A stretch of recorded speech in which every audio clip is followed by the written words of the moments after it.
Hello, I'm Maiki Oreta, and welcome to Trade Talks, where we sit down with industry leaders, innovators, and change makers who are shaping markets, challenging norms, and making an impact. Here we explore the strategies that drive progress, the challenges that push industries and communities forward, and the ideas reshaping the way we work and live. What's new, what matters, and what's next? Let's find out together.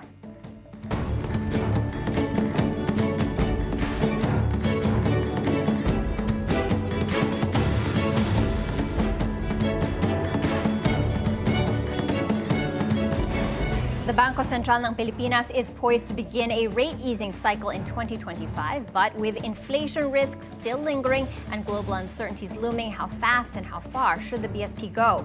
At the same time, the peso remains under pressure, liquidity is increasing, and questions about the long-term sustainability of the Philippine growth story continues to swirl. With financial markets, investors, and policymakers watching every move closely, what should we expect from monetary policy, the overall economy, and the business climate in 2025? Let's dive into all of this and more today.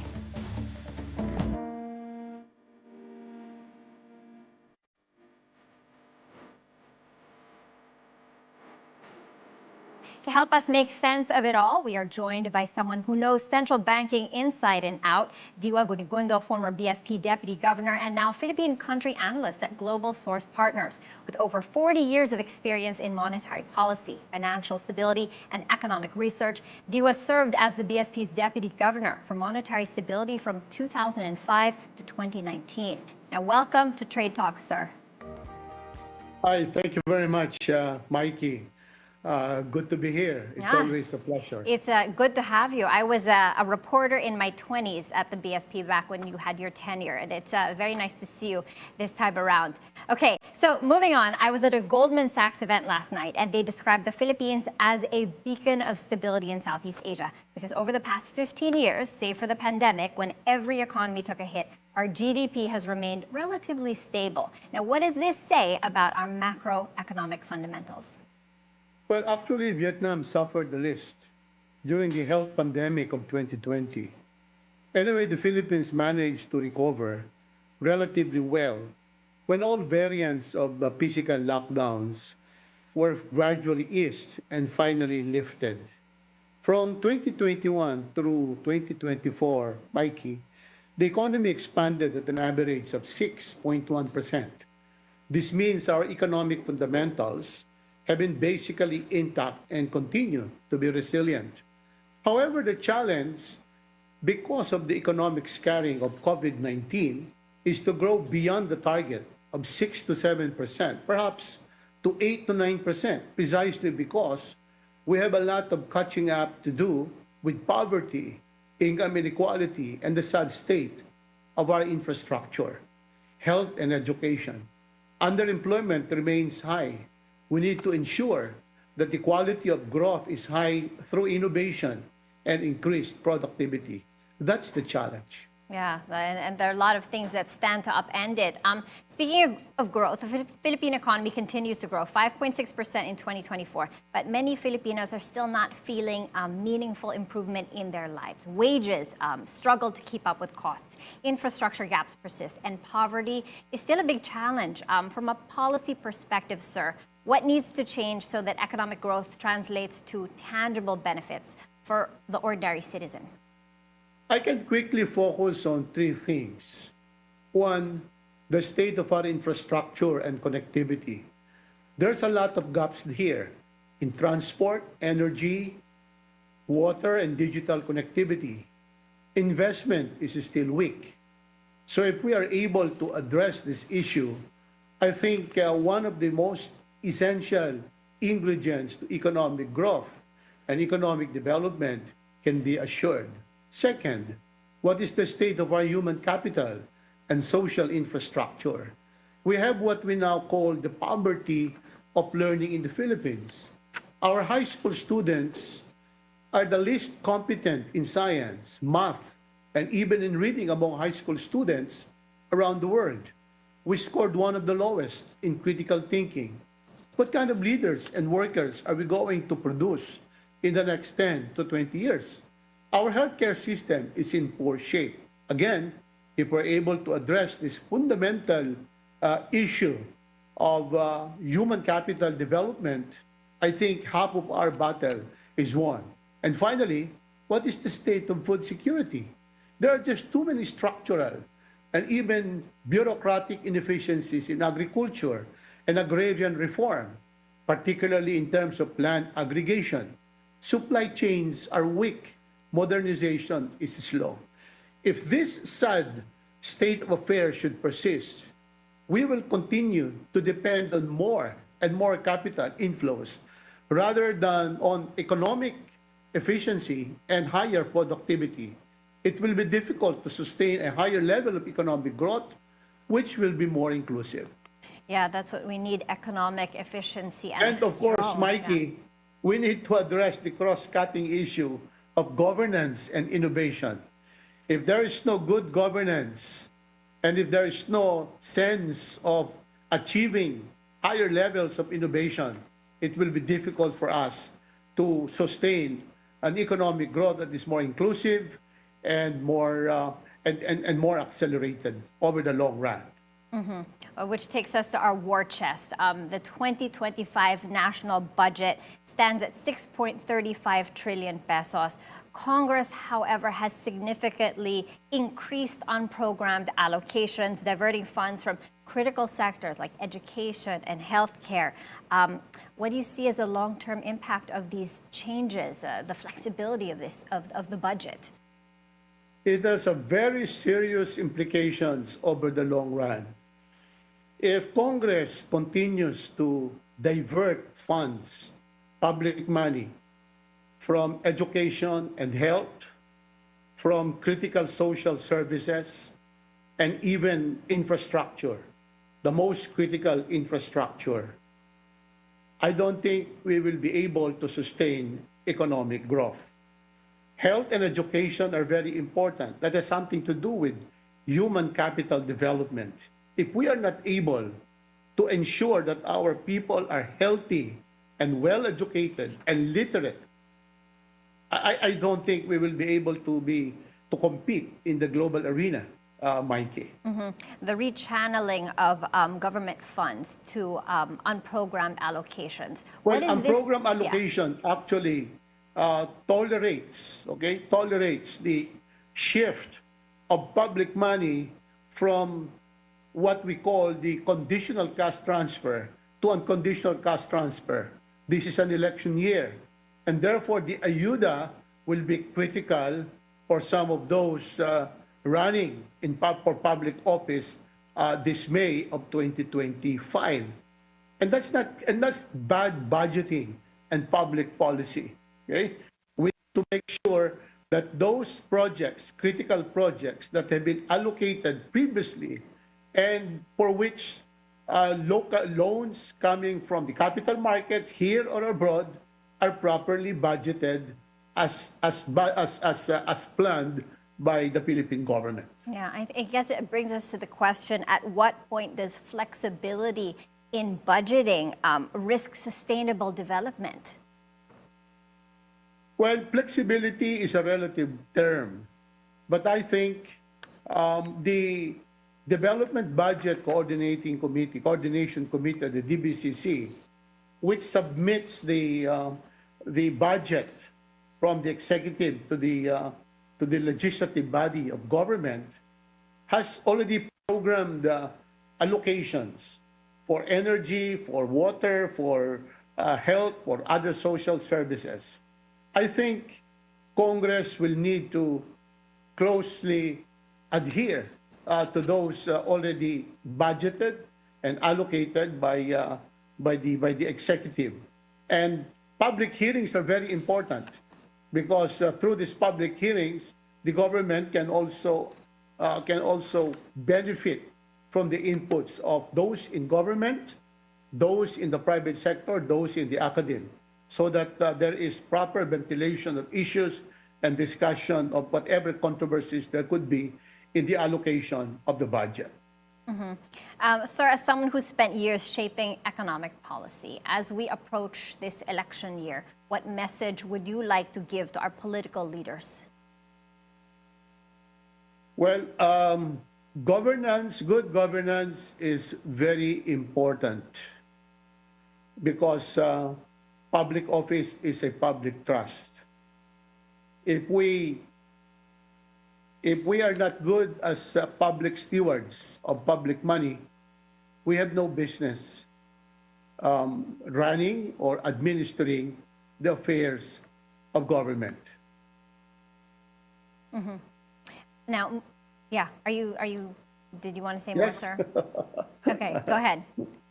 No, I'm done. I'm done. Okay, shifting gears, how does the economic picture look right now? We've got steady growth. Inflation is within expectations. That gives the BSP more room to cut monetary policy. Expectations are for a rate cut of 50 basis points for the balance of 2025.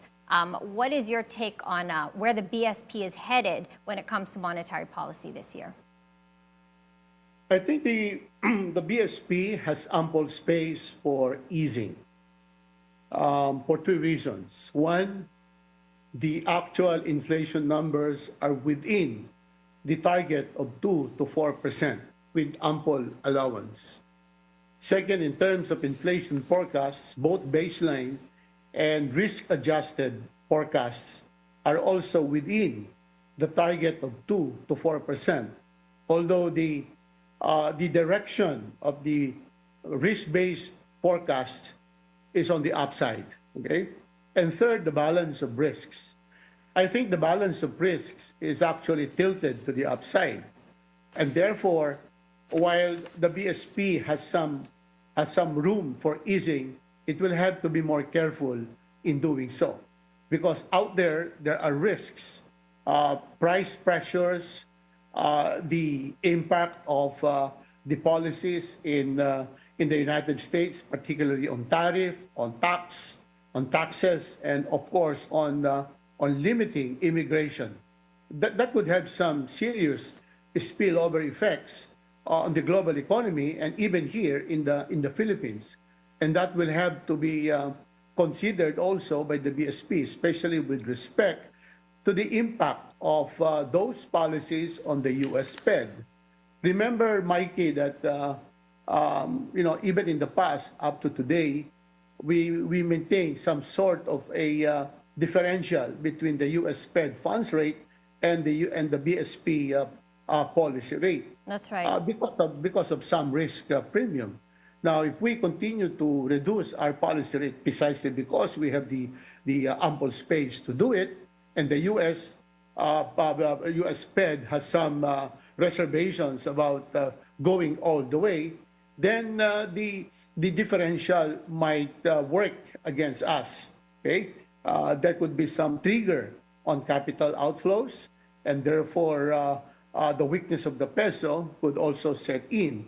And because of the exchange rate pass-through, that could have some implications on inflation. That's right. Investors will always seek higher returns. And with the U.S. Fed keeping rates higher for longer and the BSP expected to cut rates, there's going to be a gap. There's going to be that interest rate differential. I'm concerned should we be about capital outflows? Well, capital outflows react not only in terms of the interest rate differential, but on very critical fundamental factors like politics, rule of law in one jurisdiction, consistency of public policy. There is perception of corruption is low, etc., etc. So if we are able to manage all of this, I think the BSP will have an easier job managing the interest rate. Yes. Speaking of the BSP's job, how much more complex is the BSP's job today, given Trump 2.0 and everything that comes with it, all the shifts and turns that come with this new administration, relatively new administration in the U.S.? Well, it makes their life much, much harder, Mikey, because aside from the monetary dynamics, they have to look after the politics, and the politics is more complicated than the economics or monetary policy itself. So I think the job of the U.S. Fed has become even more difficult, more complicated, and therefore more challenging. Yeah, you hit it right on the nail. Okay, we're going to be taking a short break. Trade talks with this very interesting discussion with former Deputy Governor of the BSP, Diwa Guinigundo. We will be right back.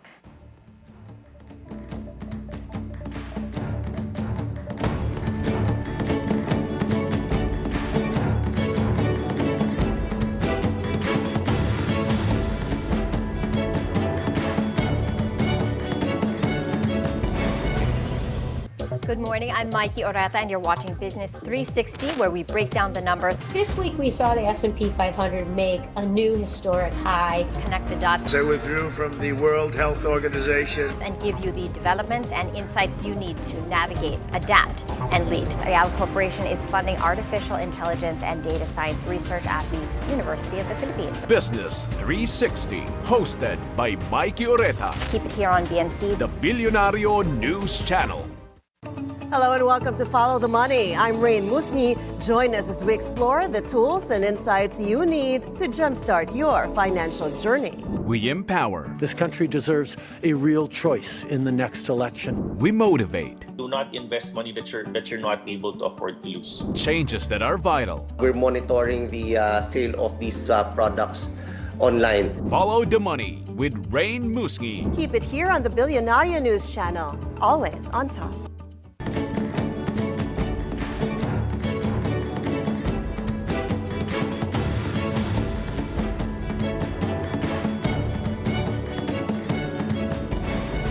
Welcome back to Trade Talks, where we continue our discussion with former BSP Deputy Governor Diwa Guinigundo. Hi, sir. Hi. Okay, key drivers, we've always been, our growth in the country has always been consumer-driven growth by OFW remittances. How far would you say we are from actual investment-led growth? We're quite far from achieving that structure where growth is more investment-led than consumption-led. As of 2024, Mikey, about 3/4 of GDP derived from consumption, private consumption. Government spending is around 15%, and you have about 24-25% coming from investment. Of course, external trade exerts negative influence over GDP. So if consumption is 70-75%, and investment is just about 25%, we have a long way to go. That means that we have a more difficult homework to address, and that is in terms of ensuring that we have all the ingredients that would really invite the private sector to invest here, to produce here, to relocate here in the Philippines, especially those coming from abroad. And that means we're talking here again of good governance, rule of law. Corruption is almost, minimal.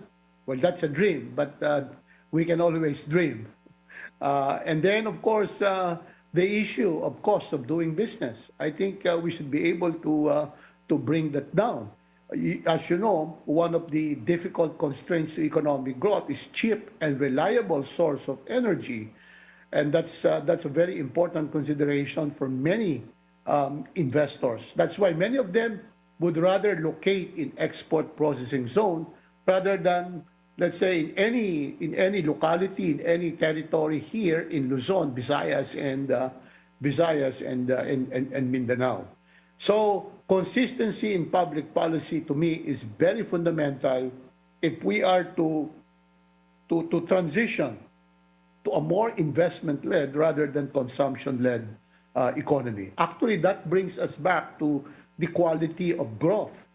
Underemployment remains high at more than 12%. That means that you have a proliferation of low-quality jobs, jobs that would require people, our workers, to search for more hours of work or for more work itself, precisely because the work that they are doing now is not commensurate with what they need and with what they put into the work hours. That is a big challenge to us. Now, looking on a couple of the positives that are shaping up for 2025, we've got the cut in the interest rates, we've got the cut in the reserve requirement ratio of banks, and then the Philippines removed from the gray list of FATF, the Paris-based Financial Action Task Force. How do you see all of these shaping up to help lift us? Well, in terms of the reserve requirement, Maiki, that is expected to inject between 150 to 175 billion for every 1 percentage point of reduction. So the March 28, I think, deadline or implementation date for the new reserve requirement will actually pump in between 300 to 350 billion pesos additional liquidity into the system. Now, from the perspective of the banks, that means that they will have more loanable funds. That's free because that's their money deposited as reserve requirement with the BSP, and that will be released unto them. So we hope that the banks will be less pro-cyclical and provide additional support to business and the private economic activities by way of providing more reasonable credit standards for domestic borrowers. So that's as far as reserve requirement is concerned. Right. But there is also a risk that there could be some excess liquidity. Yeah, with the fueling injection inflation or asset bubbles. Yeah, correct. With the injection of more and more liquidity as a consequence of the significant reduction in the reserve requirement. Now, that will be the case when the output gap turns positive. Right now, the BSP reported, I think last year, that the output gap continues to remain in small negative. Okay? So that means that the injection of additional liquidity in the system will not create excess liquidity. And I hope they are right. Now, with respect to the removal of the Philippines from the gray list of the FATF, that is positive. It means that the Philippines is far from being a haven for money launderers and terrorist financing. It means that the banking system is compliant with international banking standards. And to me, that is a big, big plus for foreign investors to come in and consider investing in the Philippines. As you know, in the past, because of the global financial crisis and the 9/11, the international banking standards have become very, very strict, especially from the perspective of the U.S., from the United States. And the Philippines was basically affected from the process because we have a lot of OFWs scattered all over the world, and sending money from those territories to the Philippines, and the Philippines is still in the gray list, was problematic. But now that the Philippines is no longer there, I think that will be a good come on to foreign investors. And that will also facilitate the inflow of remittances back to the Philippines. And as you know, remittances are is a fixture in the Philippines' balance of payments. It is a counterweight to our persistent negative trade balance. So that's very important, Maiki. Okay. All right. Thank you for encapsulating that, sir. Now, as a seasoned central banker, you've weathered many economic storms, from the Asian financial crisis to global recessions. As we navigate our current environment, what is one lesson we've learned from the past that is applicable in today's environment? We have to be very risk conscious. I don't think we should always assume the best, but we should always assume the worst, but hope for the best. I think that should be the proper spirit the proper attitude. Do our homework, equip ourselves with the necessary tools to ensure that we monitor all the risks out there and prepare. There is no substitute to preparation, Maiki. And if we are always conscious of the possibilities, both good and bad, then I think half of the battle is won. All right, yeah, no substitute for preparation, and with it, we can win half of the battle. So always good to hear your thoughts, sir. So nice to have you on the show. You are still as sharp as ever and a central banker at heart. Thank you very much, Maiki. All right. And that's it for today's show. I'm Maiki Oreta. Stay up to date on the latest in business and the economy right here on Trade Talks. Catch us again tomorrow only here on BNC, the Bilyonaryo News Channel.